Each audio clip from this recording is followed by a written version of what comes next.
Kung mahilig po kayo sa kakanin, nako, this one is for you. Gagawa tayo ng super sarap, super lambot at patok na recipe, ang ube potong bigas. Perfect ito na pang negosyo, pang merienda o kahit anong handaan.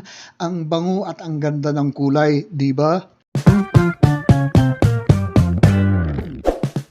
Gagawa muna tayo ng ating raw o tangsong, 1/3 cup na glutinous rice flour plus 1 cup of water at hahaluin lang po natin ito at iluluto sa mahinang apoy hanggang sa lumapot ito.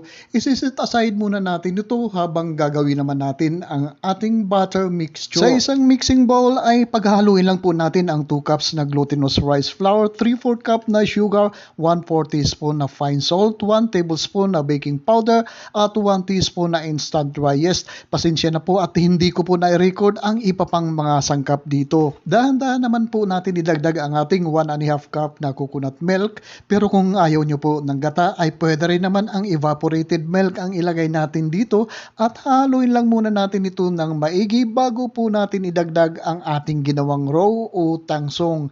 Ito po ay ang magpapalambot ng ating puto. Ituloy-tuloy lang po natin ng ating paghahalo hanggang wala na pong buo-buo o lumps ang ating butter. At kapag smooth na po ang ating butter, idadagdag naman natin ang ating 1/2 tablespoon na ube flavoring. Flavorade po ang brand na ginamit ko po dito para lasang ube talaga ang ating puto.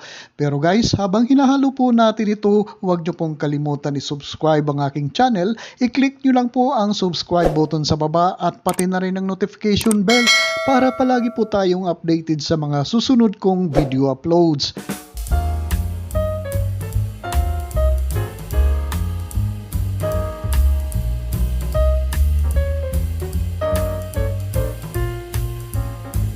O ayan, wala na tayong nakikitang traces of white butter dito. Tatakpan naman natin ito ng cellophane at ipaparest natin ito ng mga 30 minutes para mas malambot po ang kalalabasan ng ating puto. After 30 minutes ay haluin uli natin ang ating butter.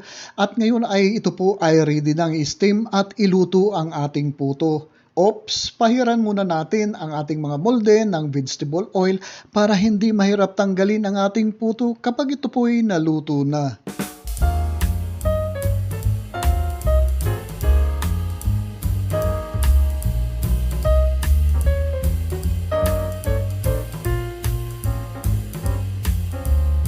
Ngayon ay pour out naman natin ang ating butter dito sa ating mga molde to about almost full sa ating mga molde. Pero guys, mas maganda kung i-comment nyo naman po kung saang lugar kayo nanonood para i-flex ko naman po kayo at ang lugar nyo sa susunod kong video uploads. I-steam lang po natin ito sa pinakulong tubig sa malakas na apoy for about 15 to 20 minutes.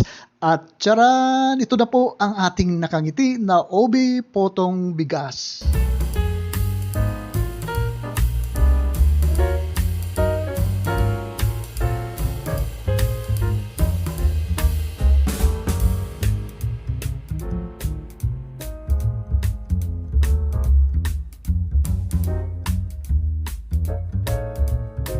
Special shoutout nga pala kay Los Biminda Santos ng Malolos, Bulacan.